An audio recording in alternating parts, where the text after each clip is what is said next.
Welcome to South Park City, a 19th century mining boomtown in 21st century Colorado. In today's video, we're going to share a behind-the-scenes look at the move of South Park City's newest old building. How do you move an entire building made mostly of heavy river rock? Where did it come from? What's it going to be used for? Stay tuned to find out. But first, if you're a fan of South Park City and you'd like to support what we do, please subscribe to our channel. It really helps us out when you do. If you enjoy our videos and would like to be notified when we post new ones, click that notification bell so you never miss a thing. On December 2nd, 2021, after over a year of delays and setbacks, we moved a whole building into South Park City. The move, several years in the making, was the product of careful planning and a lot of patience. The building, dubbed the Rock Building once plans began to form, was originally located near the corner of Highway 9 and Highway 285. Historic maps of fair play from the County Assessor's Office named the building as the Retort Building, built in the early 1940s.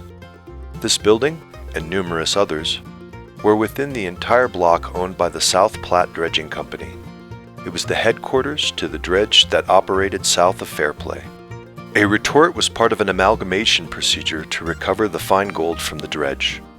On the dredge were numerous types of jigs, riffles, and shaker table systems for collecting 90% of the gold, but the very fine gold had to be recovered by the amalgamation method. Weighing in at an estimated 210,000 pounds, the Rock Building was a secure, fire-resistant structure which saw millions of dollars worth of gold pass through its doors. South Park City moved another building owned by the South Platte Dredge Company into the museum in November of 2017. The former office for the company, the building was set in place between the old Park County Courthouse and the SA office. It was then that a future for the old Retort Building began to form. The South Park Historical Foundation's board president, Harley Hamilton, explained how the building was chosen. About 5 years ago, a couple touring South Park City told me how great it was with all the different buildings and businesses, but mentioned why we didn't have a jail. That was a good question. I started looking around the area for an old building that could be made into a jail. At that time, I realized that the property that I used to own had two buildings worth saving, the Dredge Office and the Rock Building. I then started contacting structural movers. The Dredge Office was rather easy, but finding someone to move the Rock Building proved to be difficult. I contacted movers that had done work for us previously, and they all declined because of the weight and the type of rock construction.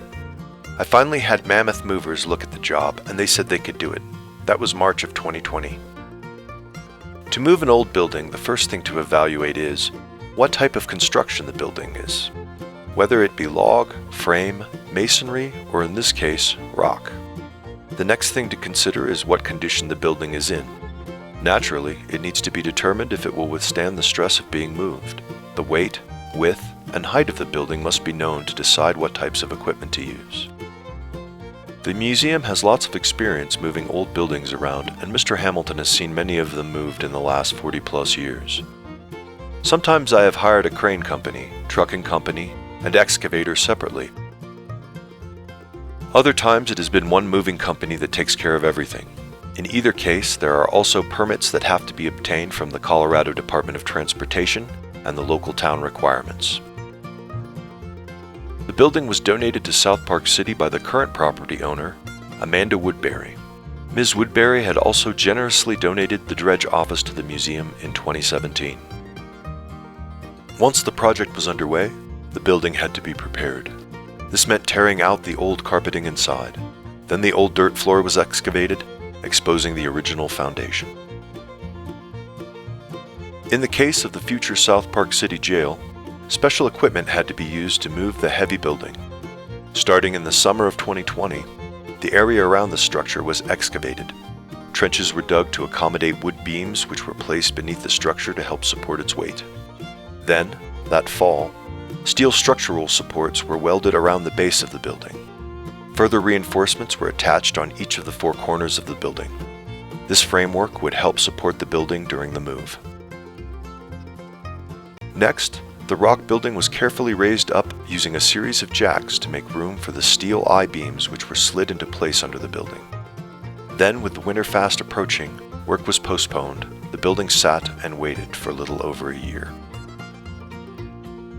In the meantime, the future site of the jail had to be prepared. The site was excavated and prepared to receive the rock building. If you visited South Park City in the summer of 2021, you would have seen the site, with its telltale gap in the boardwalk right between the ranger station and the dentist's office. As the date for the move approached, more I-beams were installed beneath the building, adding extra support for its massive weight. The building was jacked up higher, and the wood support beams were put in place. During the process, cracks appeared in the mortar between some of the river rocks. These were judged to be largely cosmetic, however, and so the process continued.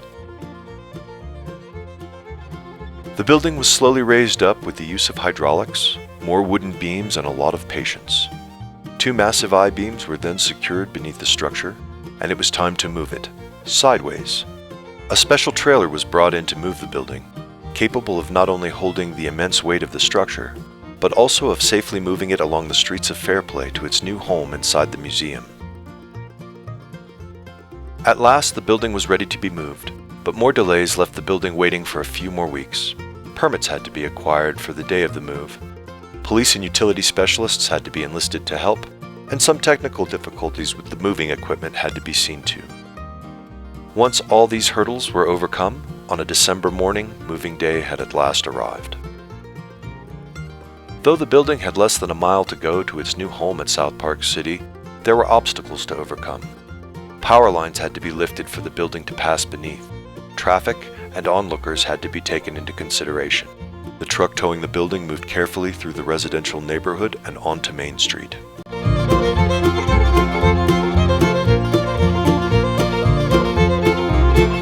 It proceeded down Main Street, past many other historic buildings like the old Valentin Hotel and the historic Park County Courthouse, and at last carefully turned onto 4th Street in front of the Visitor Center.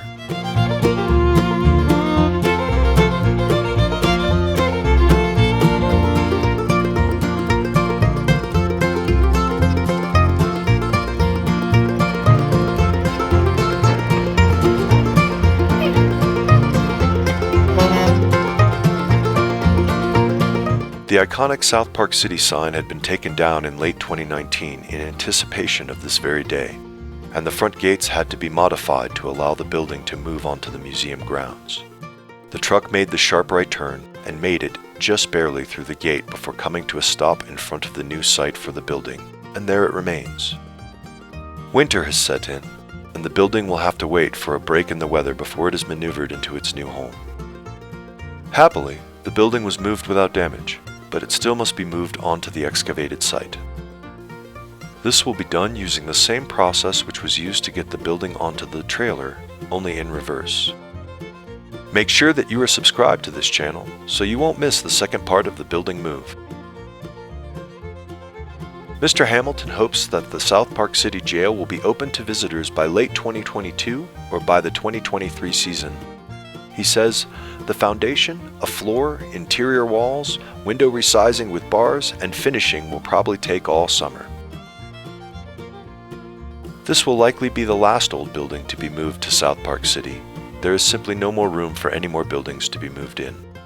Were you there that day? Did you see the buildings being moved down Main Street? Tell us about your experience down in the comments below. We'd love to hear from you. Thanks for joining us. If you enjoyed this video, please support South Park City by giving us a thumbs up. We'll see you next time.